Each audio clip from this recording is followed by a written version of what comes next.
दोस्तों, era education world में आपका स्वागत है। आज की करंट अफेयर स्टार्ट करने से पहले आप सबसे मेरा निवेदन है, प्लीज हमारे चैनल को लाइक करें, शेयर करें, सब्सक्राइब करें। आज की फर्स्ट न्यूज है, इसरो नासा का संयुक्त मिशन निसार उपग्रह 2023 में लॉन्च किया जाएगा। निसार इसकी फुल फॉर्म है NASA ISRO synthetic aperture radar उपग्रह, जिसका उद्देश्य उन्नत रडार इमेजिंग का उपयोग करके भूमि की सतह में परिवर्तन का वैश्विक माप करना है। इसको 2023 की शुरुआत में लॉन्च करने का प्रस्ताव रखा गया है। 2015 में यूएस के तत्कालिक राष्ट्रपति बराक ओबामा की भारत यात्रा के दौरान भारत और अमेरिका के बीच इस मिशन पर सहमति हुई थी। इसरो के अध्यक्ष हैं के सिवान, मुख्यालय है बेंगलुरु कर्नाटक में और स्थापना हुई थी 15 अगस्त 1969 को। नासा के प्रशासक हैं बिल नेल्सन, उसका हेडक्वार्टर है वाशिंगटन डीसी यूएसए। नासा की स्थापना हुई थी 1 अक्टूबर 1958 को।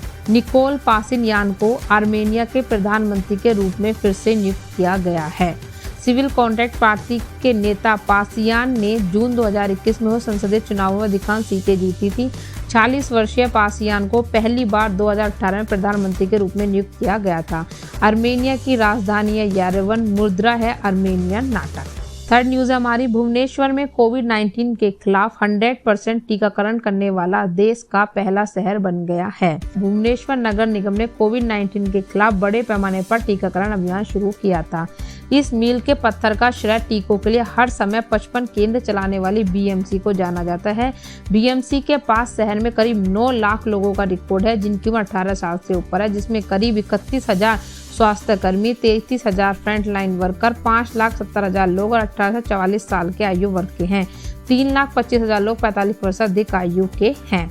उड़ीसा के मुख्यमंत्री हैं नवीन पटनायक और राज्यपाल हैं गणेशी लाल। एचडीएफसी बैंक ने दुकानदार ओवरड्राफ्ट योजना की शुरुआत की है।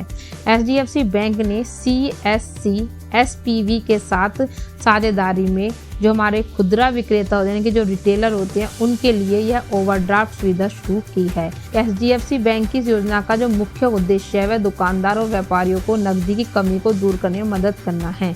बैंक के मुताबिक कम से कम 3 साल से काम कर रहे रिटेलर किसी भी बैंक में जाकर 6 महीने का बैंक स्टेटमेंट देखकर इस योजना के पात्र बन सकते हैं। एचडीएफसी बैंक का हेडक्वार्टर है मुंबई महाराष्ट्र में। इसके एमडी और सीईओ हैं शशिधर जगदीशन और इसकी टैगलाइन है, हम आपकी दुनिया को समझते हैं।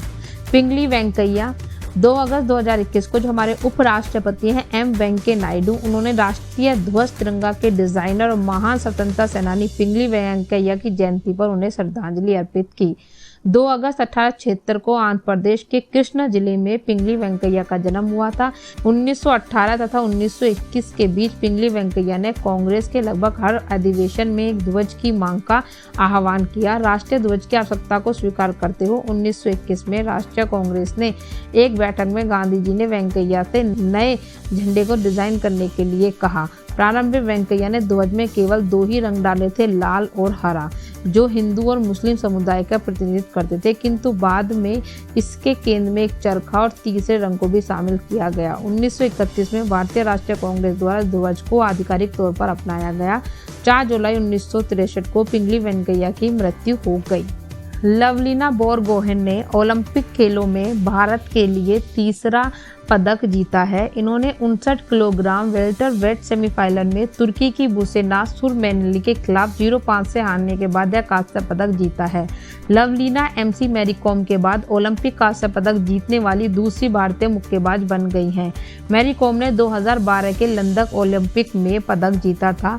लवलीना के कांस्य पदक सहित भारत में अब तक 3 पदक हासिल किए हैं। लवलीना ओलंपिक पदक जीतने वाली पहली असमिया महिला बन गई हैं। लवलीना महान मुक्केबाज मैरी कॉम और विजेंदर सिंह के बाद ओलंपिक कांस्य जीतने वाली तीसरी भारतीय मुक्केबाज हैं।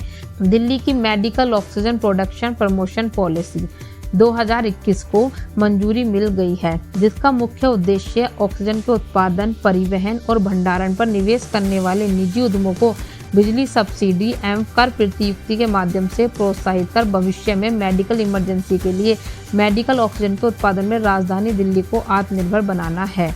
यह नीति भविष्य में किसी भी मेडिकल इमरजेंसी से निपटने के लिए दिल्ली को मेडिकल ऑक्सीजन के उत्पादन में आत्मनिर्भर बनाने हेतु ऐसा प्रयास कर रही है। दिल्ली सरकार के अस्पतालों में 66 संयंत्रों में 36 संयंत्र चालू हो चुके हैं, जबकि 3 तैयार हैं और शेष 31 अगस्त तक चालू हो जाएंगे। लेखा महानियंत्रक बने हैं दीपक दास। दीपक दास ये देश के 25वें लेखा महानियंत्रक हैं। दीपक दास वर्ष 1986 के बैच के भारतीय सिविल लेखा सेवक अधिकारी हैं। अपने 35 वर्षीय लंबे कार्य के दौरान दीपक दास ने विज्ञान एवं प्रौद्योगिकी, पर्यावरण एवं वन, उद्योग संवर्धन विभाग, आंतरिक व्यापार और बाहरी उद्योग, वाणिज्य एवं कृषि एवं किसान कल्याण, सड़क परिवहन जैसे मंत्रालयों में विभिन्न पदों पर कार्य किया है। लेखा महानियंत्रक का कार्यभार संभालने से पूर्व दीपक दास केंद्रीय प्रत्यक्ष बोर्ड CBD के मुख्य लेखा नियंत्रक के रूप में भी कार्य कर चुके हैं।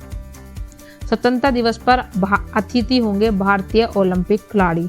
प्रधानमंत्री नरेंद्र मोदी ने 15 अगस्त को लाल किले में भारत के ओलंपिक दल को विशेष अतिथि के रूप में आमंत्रित किया है। टोक्यो ओलंपिक 2021 में भारत के 228 सदस्यीय दल भेजा गया है। भारतीय खिलाड़ी 18 खेल आयोजनों में भाग ले रहे हैं। टोक्यो 2020 के लिए भारत के ओलंपिक दल में 18 खेलों के 127 प्रतिभागी शामिल हैं। ग्रीष्मकालीन ओलंपिक खेल या ओलंपियाड खेल के प्रमुख अंतर्राष्ट्रीय बहु खेल आयोजन हैं जो हर 4 साल में आयोजित किए जाते हैं।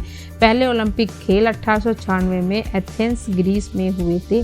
कुथिरन सुरंग यह भारत में केरल राज्य के त्रिशूर जिले के कुथिरन में बनाई गई ट्विन ट्यूब सुरंग है। यह राष्ट्रीय राजमार्ग 544 पर स्थित है, जिसका स्वामित्व और संचालन भारतीय राष्ट्रीय राजमार्ग प्राधिकरण के पास है। यह सड़क परिवहन हेतु केरल राज्य की पहली सुरंग है और दक्षिण भारत की सर्वाधिक लंबी 6 लेन सड़क सुरंग है। 1.6 किलोमीटर लंबी यह सुरंग पीची वजहानी वन्यजीव अभयारण्य से होकर गुजरती है। Thank you. आज के लिए इतना ही। अगर आपको हमारी न्यूज़ अच्छी लगी हो तो प्लीज़ हमारे चैनल को लाइक करें, शेयर करें, सब्सक्राइब करें। आज की न्यूज़ से रिलेटेड PDF के लिए आप हमारे टेलीग्राम चैनल को ज्वाइन कर सकते हैं। Thank you.